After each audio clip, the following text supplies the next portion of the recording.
Thailand hancur di Piala Asia U17 2025. Media Thailand membandingkan pembinaan usia muda dengan timnas Indonesia. Padahal lebih baik lah, kok bisa Indonesia? Prediksi line up dan juga formasi timnas Indonesia U17 versus Yaman. Strategi tajam STY akan dipakai lagi.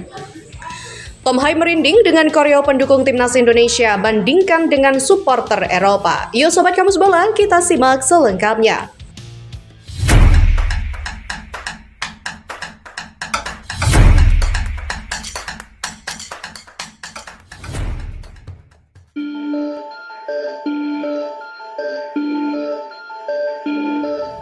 Thailand tersingkir dari Piala Asia U17 2025 usai kalah lagi. Produk gagal pembinaan usia dini yang jauh lebih baik dari Indonesia.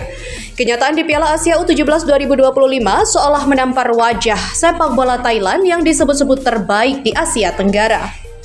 Tak sedikit juga yang membandingkan dengan Indonesia yang tidak memiliki sistem pembinaan dini yang jelas dan juga berkelanjutan, termasuk medianya sendiri merasa keheranan. Thailand memiliki sistem pembinaan usia dini yang komprehensif mulai dari level U13, U15, U17, dan U19 di bawah kendali federasi. Sejak 2020, kompetisi usia muda berada di bawah Federasi Sepak Bola Thailand atau FAT, bukan lagi Badan Otoritas Olahraga atau SAT. Ya, pembinaan juga melibatkan sekolah-sekolah termasuk universitas hingga sekolah level kabupaten. Tujuannya untuk menciptakan budaya sepak bola yang kuat. Thailand juga memiliki liga amatir. Thailand Amateur League terbagi dalam 12 regional dan menjadi salah satu sarana pembinaan yang efektif. Klub-klub pun aktif berinvestasi dalam akademi dan kompetisi usia muda. Selain itu juga mendukung iklim kompetisi berkualitas serta berkelanjutan. Liga Thailand sendiri terbagi menjadi 3 kasta, dimulai dari kasta terendah, Thai League 3, kemudian Thai League 2, dan juga yang teratas Thai League 1. Hasil buruk Thailand di Piala Asia U17 2025 juga seolah menampar pernyataan Direktur Teknis Federasi Thailand yaitu Piapong Puaen. Dan sebelumnya Piapong Puaen mengklaim jika timnas U17 Thailand dipersiapkan dengan baik untuk Piala Asia U17 2025. Namun ia juga mengkritisi gaya bermain yang diterapkan pelatih Jaded Mellard yang dinilai tidak sesuai dalam latihan. Kritik itu disampaikan pihak federasi ke pelatih tepat setelah Thailand dibantai Uzbekistan di laga pertama. Nyonya Pang meminta saya dan mantan pelatih Chanwit Polchewin untuk menghubungi langsung pelatih timnas U17 Thailand Jaded Mellard. Kami berbicara dengan pelatih Jaded Mellard dalam kapasitas kami sebagai direktur dan wakil direktur teknis yang bertanggung jawab atas masalah profesional tim, kata Piapong Puaen. Kami yakin timnas Thailand sudah dipersiapkan dengan baik untuk Piala Asia U17 2025. Akan tetapi ketika mereka turun ke lapangan, apakah tim muda ini akan bermain sesuai dengan cara mereka berlatih? Kami diperintahkan untuk menilai situasi timnas U17 Thailand. Sementara itu, media Thailand Thairat juga merasa heran saat membandingkan hasil yang didapat timnas Thailand U17 dengan timnas Indonesia U17. Jika boleh, kita membandingkan pembinaan usia muda Thailand dengan Indonesia, Thailand jauh lebih baik. Tapi timnas Indonesia U17 tampil lebih baik dan ini membingungkan. Kita semua tahu pembinaan usia muda di Indonesia tidak jelas, tapi mereka mampu mengejutkan tim raksasa Asia Korea Selatan, sedangkan tim kami Thailand hancur lebur. Siapa yang harus bertanggung jawab? Yaps, apapun itu memang kemenangan timnas Indonesia U17 atas timnas Korea Selatan mengejutkan semua pihak termasuk para rival ASEAN yang tak menyangka timnas Indonesia yang minim pembinaan usia muda mampu mengalahkan Korea Selatan. Tapi apapun itu, PSSI wajib segera serius dalam membentuk pembinaan usia muda dari sekarang seperti yang dilakukan oleh Thailand. Ya, kita beralih pada informasi selanjutnya.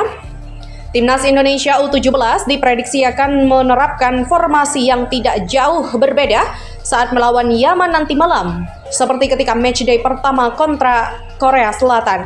Artinya, gaya Shin Taeyong kemungkinan kembali digunakan. Mengingat ini pertandingan penting, pelatih timnas Indonesia U17, Nova Arianto, diyakini tak akan melakukan perubahan secara besar-besaran. Kemungkinan cuma ada sedikit rotasi pemain di beberapa sektor. Untuk formasi, kemungkinan Nova akan tetap memakai 3-4-3 yang identik dengan STY ketika masih menjadi pelatih timnas Indonesia. Skema ini terbukti efektif mengalahkan Korea Selatan 1-0 di laga perdana grup C beberapa waktu lalu. Timnas Indonesia U17 tidak akan bermain menekan menggunakan formasi ini. Putu Panji dan kawan-kawan bakal bermain sabar mencari peluang termasuk memanfaatkan counter attack.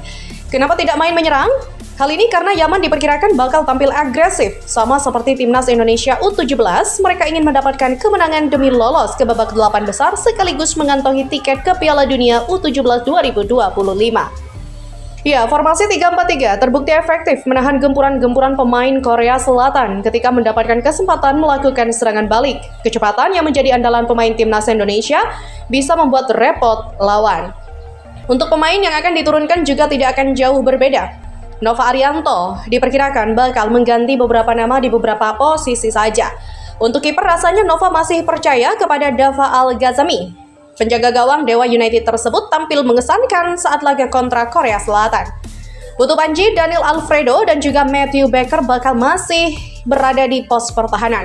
Sementara pemain sayap akan diisi oleh Fabio Azkaryawan dan Muhammad Al-Ghazani. Ya, dua pemain sayap ini punya tugas berat. Ketika dalam posisi tertekan, ia harus bisa membantu pertahanan, begitupun sebaliknya. Di lini sayap harus bisa dimaksimalkan Fabio Azkaryawan dan juga Muhammad Al-Ghazani untuk melakukan serangan. Nah, sementara di lini tengah inilah kemungkinan bakal ada rotasi dilakukan Nova Arianto. Evandra Florasta kemungkinan diduetkan bersama Muhammad Al-Ghazani yang cakap dalam bertahan. Untuk tiga pemain di depan, kemungkinan yang bakal ditempatkan adalah Zahabi Goli, Josh Holong, dan juga Fadli Alberto. Ketiganya diharapkan bisa memanfaatkan peluang apapun untuk menjadikan sebuah gol. Sementara SUGBK kembali menjadi perhatian publik sepak bola internasional usai laga timnas Indonesia melawan Bahrain pada 25 Maret 2025 dalam kualifikasi Piala Dunia 2026. Ya, pertandingan berakhir dengan kemenangan 1-0 untuk tim Garuda ini tidak hanya menyuguhkan performa apik para pemain, tetapi juga menampilkan dukungan luar biasa dari supporter setia di Tribun Utara GBK melalui koreografi megah mereka. Salah satu pemain yang dibuat terpukau oleh atmosfer ini adalah gelandang timnas Indonesia Tom Hai. Pemain berdarah Belanda itu secara terang-terangan mengungkapkan kekagumannya terhadap antusiasme luar biasa para pendukung Indonesia yang memadati stadion kebanggaan masyarakat tanah air itu. Koreo besar yang dibuat kelompok supporter La Grande Indonesia menghiasi Tribun Utara dengan visual Garuda raksasa berlatar puncak Kartens Pyramid, puncak tertinggi di Indonesia. Di bawah bagian terpampang kalimat penuh semangat, "Show your dignity" atau dalam bahasa Indonesia, tunjukkan martabatmu, yang menjadi penyemangat bagi para pemain. Tak hanya viral di media sosial, koreografi ini juga memberikan dampak emosional yang kuat bagi para pemain di lapangan. Dalam unggahan kanal YouTube pribadinya The Highway, Tom Hai membagikan momen ketika ia menyaksikan langsung koreo megah itu dari tengah lapangan. Sebagai pemain, Anda berjalan di lapangan dan melihat ke kiri ada spanduk besar ini dengan kata-kata "tunjukkan harga diri Anda", ungkap Tom Hai. Ia menjelaskan bahwa dalam hal laga penting ini, seperti ini motivasi memang sudah ada, namun penampakan koreografi semacam ini menambah dorongan semangat yang begitu dalam.